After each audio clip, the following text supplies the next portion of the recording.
owe the New York Knicks and the organization an apology. You and Spike Lee.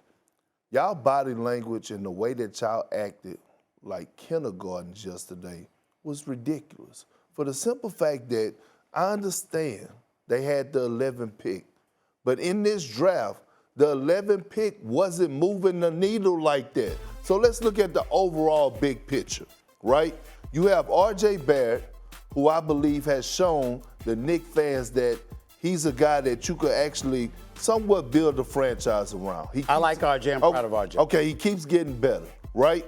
Obi Toppin last year when Tibbs finally decided to give him minutes, I saw him hang a couple 40 balls and 30 balls towards the end of the season. Quickly, I saw him do his thing last year at the end of the season when they finally got Kemba out the way and handed him over the keys.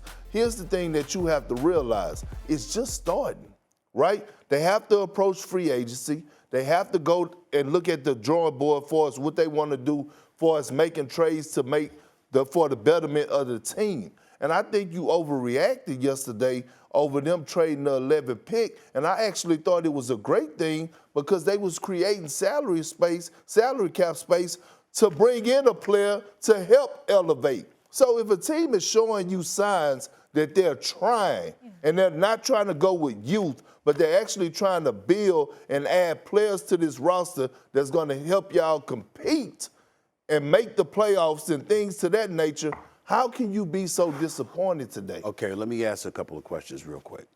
Number one, you don't get to say that to me about me owing them an apology. I'll be damned. The New York Knicks organization owe New York Knicks fans an apology for the level of ineptitude that has spanned over 20 years. The ownership means that Mr. James Dolan is an utter embarrassment. You got a president of basketball operations who hides from the public. Oh, yeah, we don't know what the hell he's doing, okay? He don't talk about what he's doing. There's no representation whatsoever. They leave Tom Thibodeau out there hanging as the voice of the New York Knicks when you behind the scenes making decisions that he probably doesn't agree with. That's number two. Number three, with all due respect in terms of how Spike Lee and I acted, Mr. Kendrick Perkins, you who came on national television with a jailhouse outfit with handcuffs talking about what was going to happen to the Golden State Warriors, going to talk to me about how we hilarious. look. Excuse me. It was hilarious to you. The point is, it was hilarious to Boston fans. When you were winning, it wasn't hilarious when all was said and done because they got bounced out of there. The point that I'm trying to make to you is this. You abandoned the Dallas Cowboys. They were so disgusted. They disgusted you so much. You said, "I'm giving up." You are in Texas. You live in Texas, and you disassociated yourself from the Dallas Cowboys. But I got a history with the New York Knicks here of so much ineptitude, and you gonna tell me I owe them an apology? You know what's happening right now? You know what's happening right now? He's acting out. Yeah. He's taking his anger out on you. He's deflecting. He's hurt, so he's trying to hurt you, and he's trying to hurt him. And he's bringing up irrelevant things like the Dallas Cowboys. I know. It's not about the Dallas Cowboys. It's not about the Dallas Cowboys. It's about your sorry Knicks. I said the Knicks are worse. And I know you're hurting. I said the Knicks. Did I not say the Knicks are worse? Stephen A., listen, I wasn't saying, Molly, this is where he has it, I think, confused.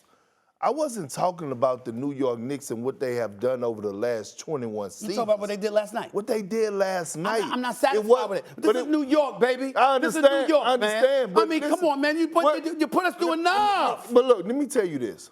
The guy, if they would have drafted a player with the 11th pick, guess what, Stephen A.?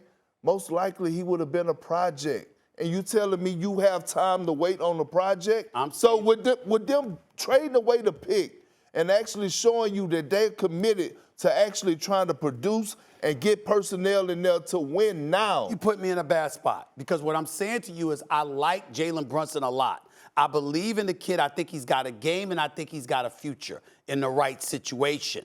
Dallas is the right situation. I'm not sure about New York. It's a lot more difficult throwing the ball to R.J. Barrett and Julius Randle than it is to Luka Doncic. I think we'd all agree with that. And as much as we love Tom Thibodeau and as great of a coach as he can be, listen, damn it, Jason Kidd is something special. Right. So let's pay attention to that. Let's change the subject. What do you mean let's change the subject? I'm answering this question. Okay? And the point that I'm trying to make to you is this. This is New York City. You go out there and you doing all of these things, to creating the cap space and all of this other stuff. And then you're going to come to New Yorkers. I understand you in Texas, but you can't come to New Yorkers when you do all of this for Jalen Brunson. He's a good player. He deserves his money. I'm proud of him. I wish him nothing but the best, and he's going to do well. And Rick Brunson, I love the brother, and I'm happy he's on the assistant coaching staff. But to hire him the month before you're pursuing his son in free agency, when you're Leon Rose and your son is Jalen's agent, okay, it reeks of college stuff. Yeah. This is the NBA. Well, let me ask and you. I'm telling you right now, when you go to New York, next month, in this right here in this city, this is where we are right now. When you sit up there and you say, we got Jalen Brunson, New Yorkers are going to go like this. We did all of this for that?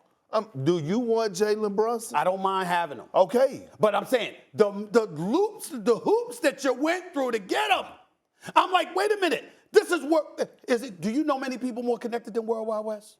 No, I don't. Thank you. Neither do I. This man, this brother's institution, the brother could give lessons. He could give a master class on networking and connections. Jalen Brunson, I'm not saying don't get him. I'm not saying don't bring him. I'm not saying don't give him some paper. What I'm saying is when you doing all of this, we looking for more keys. We ain't got it. And then so now it leaves us to depend on them to build the culture. Well, we believed in it a couple of years ago, and then you backtrack last season. So now you got New Yorkers up in arms again, wondering, what the hell are we going to do? Spike Lee got on his knees and prayed. Think about that for a second. Season ticket holder, loves it, never has a negative word to say about the Knicks, gives them his money every year, no matter how exorbitant their prices continue to exit, because you know they increase prices every year. You know that's what they do, right? So you got all of that going on. He gives his money happily and stuff like that. He got to a point where he said, let's pray on national television. Man, it's serious, man. Thanks for watching ESPN on YouTube. For live streaming, sports, and premium content, subscribe to ESPN+.